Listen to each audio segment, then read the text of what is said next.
satu masalah, yaitu ketika dibuat jalan itu tiba-tiba ada bunyi di kap mesin ini. Ternyata fan belt ini udah ketas, sebagian udah ada yang putus, terus ngena ini kap, jadi menimbulkan bunyi di kap mesin. Nah, lama kelamaan itu nanti kotoran gram-gramnya karet rubber yang ini, fan belt ini terbuat dari karet ini, kemana-mana. Kemarin itu dibuat jalan, kemudian putus di tengah perjalanan. Kemudian kalau efeknya ini putus, ini yang berkaitan dengan fan belt ini salah satunya pompa power steering, kemudian alternator atau dinamo ampere, kemudian kompresor AC.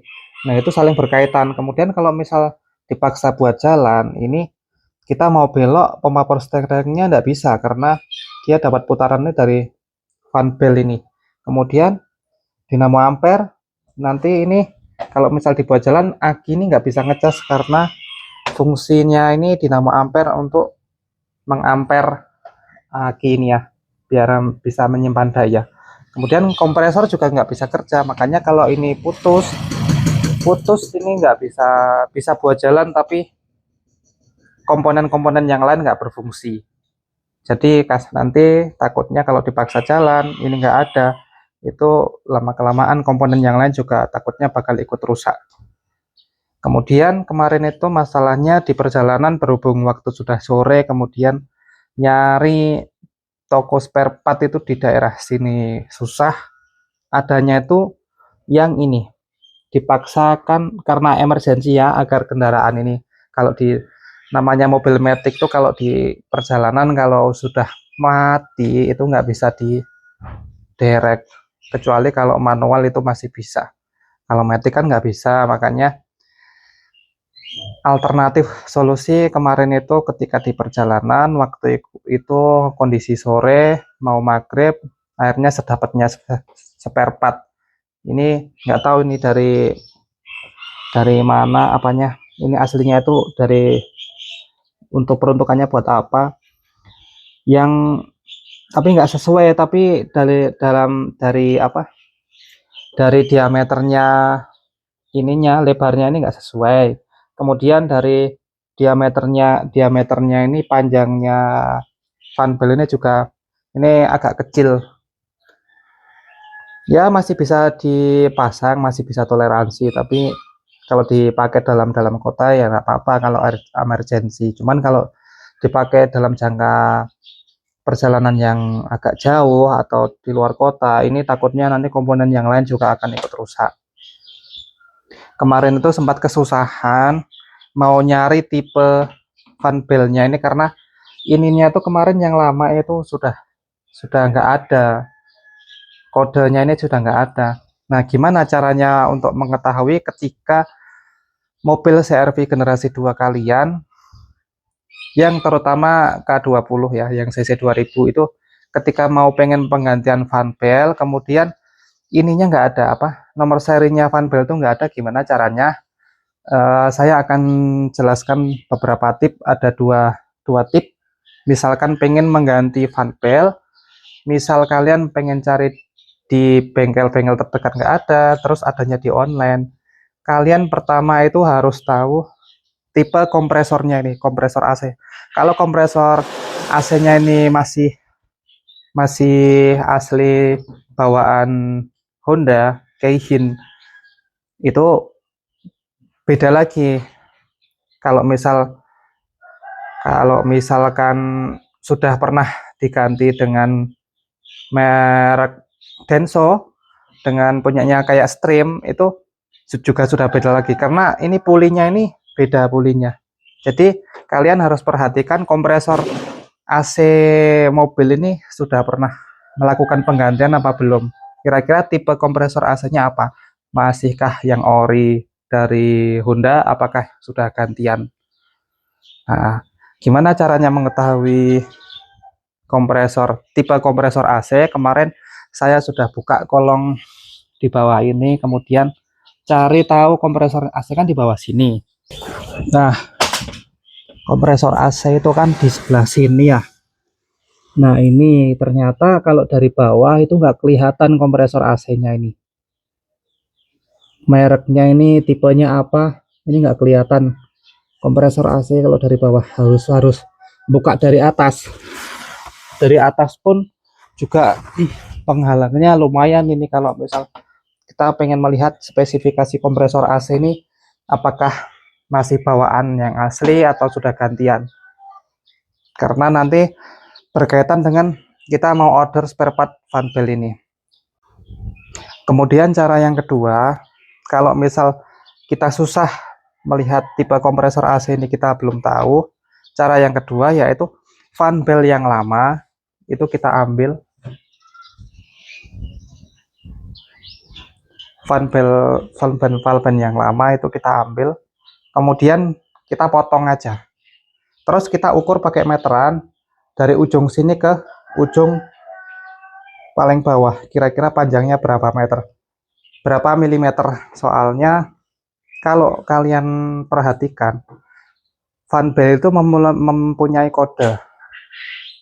kodenya itu kalau misalkan contohnya seperti ini kemarin saya belikan online di marketplace karena saya sudah tahu ukuran yang ini ya, kemarin sudah saya ukur ketemu berapa milimeter panjangnya ini. Nah, itu menunjukkan kode. Nah, ini asli Honda. Kemudian kalau menunjukkan angka yang di belakang itu menunjukkan diameter ini, panjangnya berapa mili. Kemudian yang angka yang di depannya itu menunjukkan berapa reps. Itu kan rep itu adalah jumlah ini loh, jumlah. Kalau yang kemarin saya pasang itu 5 rep. Kalau misalkan 5 rep itu jadinya seperti ini. Nah, ini masih ada rongga-rongga ini nggak keisi. Ini karena 5 rep. Kalau CR-V generasi kedua yaitu kan dia mempunyai 7 rep. 7 rep. Kalau di sini, nah mari kita buka. Oh ya, saya akan kasih gambaran ketika kalian pengen beli fan belt itu ada kan di marketplace itu ada beberapa merek ya. Nah, saya kasih gambaran kalau misal pengen cari yang agak bagus kualitasnya itu biasanya mereknya Mitsubishi. Kemudian yang nomor 2 itu Bando. Kemudian yang nomor 3 itu RMX itu bisa alternatif itu. Kalau Mitsubishi itu udah teruji. Nah, ini saya akan jelaskan sedikit kode dari fan belt ini, kira-kira arti kode ini apa sih gitu. Mari kita buka. Oke, saya akan jelaskan arti kode yang berada di fan belt ini ya. Ini kemarin saya beli yang Mitsubishi. Semoga aja awet. Nah, nih Honda. Nah, biasanya kodenya fan belt untuk CR-V generasi 2 ini 38920. 38920. Kemudian mereknya Mitsubishi. 7PK ini artinya 7 reps. 1767 ini artinya diameter atau panjang dari fan belt ini. Itu berarti dia mempunyai 7 reps, 1 2 3 4 5 6 7. Kemudian 1767 ini menerangkan panjangnya atau diameternya ini. Panjang keseluruhan ini satuan mili ya. Nah, ini. Oke, langsung saja kita akan eksekusi. Saya akan lihat situasi di situ kira-kira melepasnya itu yang dari mana. Kayaknya ini harus melepas roda sebelah kanan agar enak.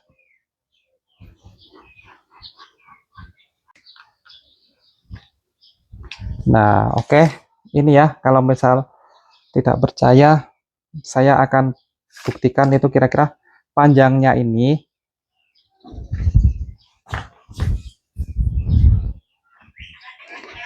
Oke, bagaimanakah cara mengetahui panjangnya fan belt yang lama ini agar kita bisa order spare part penggantinya ini.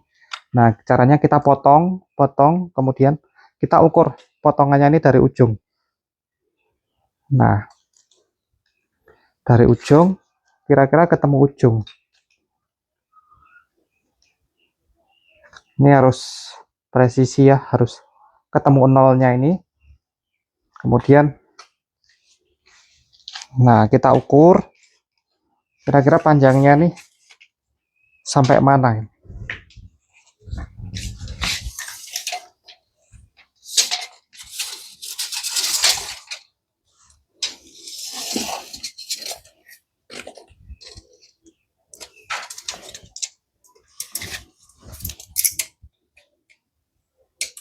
Agak lumayan susah nih kalau nggak ada bantuan.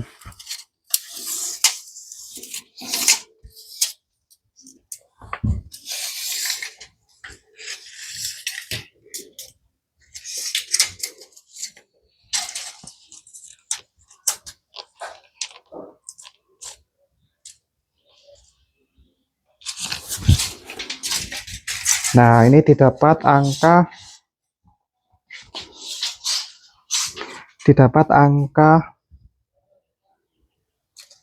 170. Nah, sini kan.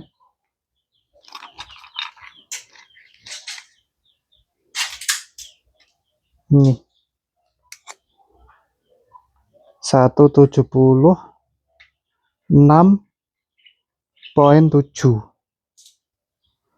176.7. Satuannya mili. 176.7.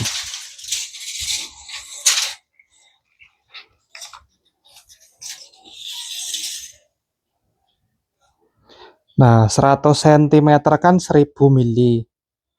1100, 200, 300, 400, 500, 600, 700, 176.7. Tadi di sini ya.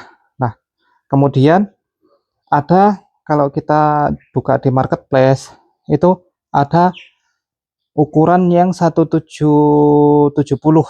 Itu biasanya kalau misalkan kita itu kondisi tensioner itu sudah lumayan lama jam kerjanya, itu kita kasih toleransi agar fan belt ini nggak terlalu kencang. Jadi selisih 3 mili. Nanti kerjanya tensioner itu akan fleksibel, dia mengikuti kekencangan fan belt. Tapi nggak boleh terlalu, selisihnya nggak boleh terlalu banyak, masih dalam batas toleransi. Nah, oke. Ini dia, ini lumayan agak susah sini. Saya tadi ngelepas tangki power steering, soalnya buat stand narik kuncinya nih. Tensioner ini kan ada baut 14, nih kita tarik. Nah tuh. Ini pakai kunci 14. Kita tarik ke depan sini, nanti tensioner ini ngendor, kemudian fan belt ini bisa masuk. Kalau nggak dikendorin, kalau nggak dimainin itu susah ini, soalnya presisi. Kalau tadi tak coba yang dari bawah dulu urutannya, baru ke atas sisa satu ini, kemudian kita main pakai kunci, tarik ke depan, itu kita susah soalnya berbenturan sama kunci.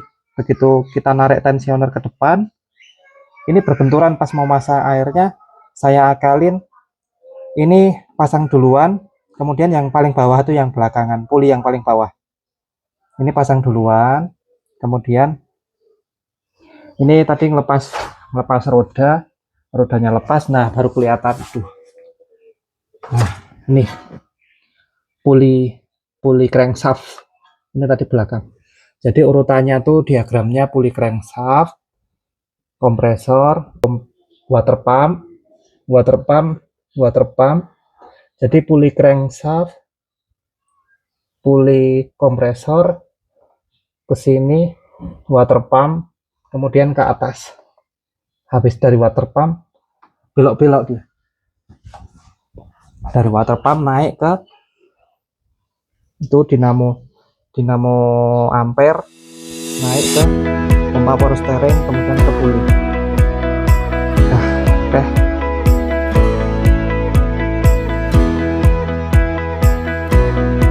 Oke, mari kita sekarang coba. Nah, kemarin di sini ada indikator baterai itu nyala terus.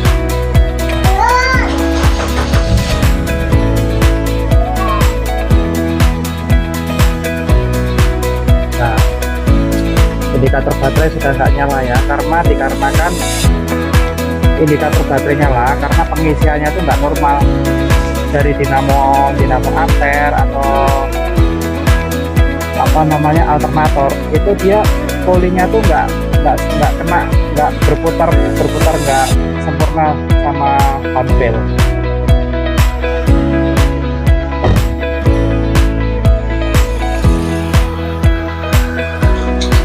Ini tadi saya jangan lupa ditambah oli polystyrene karena tadi habis bongkar ini otomatis kan keluar. Nah, oke, cukup sekian video dari saya, semoga bermanfaat. Sampai jumpa di next